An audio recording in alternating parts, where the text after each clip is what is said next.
Your Excellency, the Deputy President of the Republic of Kenya, all protocols observed, and my colleagues in healthcare, good morning, good afternoon. Your Excellency, I stand here to talk about issues of health in a perspective of our bottom up, because we are talking to the Kenya Kwanza team. And Your Excellency, I want to take you through a very simple scenario, because what I wanted to speak about NHIF has already been spoken. So I just want to take you to where you started. And what you said, that you have been going around the country and you have met with several people who have issues on health. And I want to tell you that there is a mother who has given birth to a child and doesn't know the problem, goes to the next health center, takes about 6 months, loitering around level 1, level 2, and level 3 before she even reaches to level 4. By the time we are reaching level 4 hospital, we are doing almost a whole year. By the time we are reaching to level 5, we are going to our second year. And when we reach to Kenyatta National Hospital, which is the highest level of our referral, we are doing our third year. Maybe a child,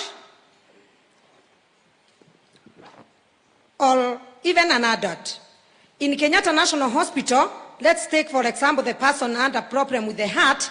The booking for the heart surgery now is, the bookings are up to 2027, or even some going to 2028. That is basically a bottom-up approach of an ordinary Kenyan in our country. And you can imagine the medical people, the nurses especially, who are dealing with these patients on daily basis, coming to these hospitals, seeing them suffering, and going through a lot of torture. Basically, what am I saying?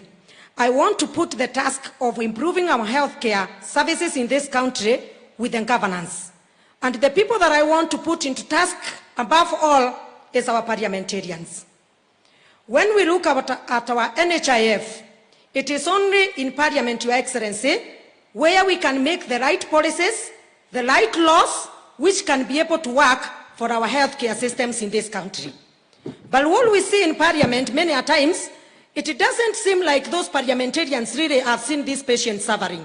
And that is why, when a bill is brought in Parliament touching on health issues, it is not given the right timings, it delays. And the Speaker who has spoken here about NHIF has literally said that there are several amendments that are still lying in Parliament, and nobody seems to take the first lead to take these issues as a first priority in Parliament. So where is the catch, and where do we start? We start by ensuring that we mitigate the losses and the wastages that are in NHIF. Because when you see most of these patients struggling, it is because when they come to, let's use for example Kenyatta National Hospital, they are told that we need investigations. Those investigations are not covered by NHIF. So these people start another journey to go to look for money to pay for the investigations, and they can't even afford. They are living below poverty life. Even getting food for these children is very hard even for these people. So the parliamentarians should be able to enact laws that will be able to shape the NHIF. Majority of the Kenyans, they do not even understand what is a private hospital. And the Speaker who spoke here from private talked very well about financing of healthcare system. But Your Excellency, you can imagine how many people in this country depend on private institutions for healthcare. Very few. So the largest population is still untaken care of. So basically, Your Excellency, I would request you kindly, in the next Parliament, because we know that there are people who have not been able to go to Parliament through the normal process of going to get elected by the public. But we can nominate these people to Parliament. We know them. We can nominate them. And when we do the nominations, we will still nominate the politicians who have never seen a mother coming to the hospital with a child for a whole year, and that child ends up dying. I want to give you a very good example. I've worked in Kenyatta National Hospital Critical Care Unit from the year 04.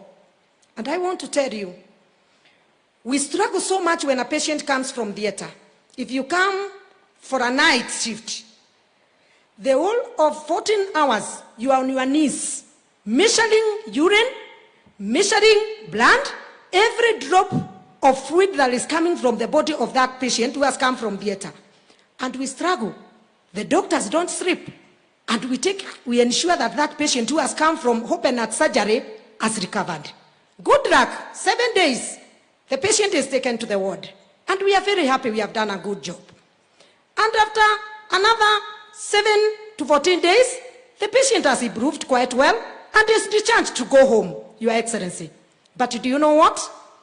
The bill is 2 million. Where do these people get the 2 million? The NHIF cannot cover the whole bill, and so it covers just a portion of it. So what happens? We retain those patients in the ward. And do you know what? Because of the congestion in these ones, we put those people on the floor. They start sleeping on the floor. How many days can you sleep on that floor? You will sleep there for 1 day, the second day, the third day, you can't even breathe. Your chest is already congested again. And what happens?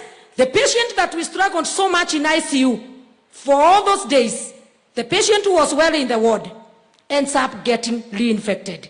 And do you know what? We have brought back that patient in ICU, and the patient dies when we are resuscitating. That is basically the scenario and the pain of healthcare providers. Your Excellency, kindly, as I finish, make sure that in your government, because I know we will pray for you as healthcare providers, you ensure that you nominate a few healthcare providers in Parliament so that we will come to help you ensure that the issues of healthcare are well articulated, Your Excellency. And I stand here to confirm to you that these healthcare providers will be behind you. And now it's my humble pleasure to invite the General Secretary. Is he around? Yeah, Mr. Panyako of the Kenya National Union of Nurses. Welcome, sir. Thank you very much. Maybe before you leave, I want to say this, that a lot of the health laws that are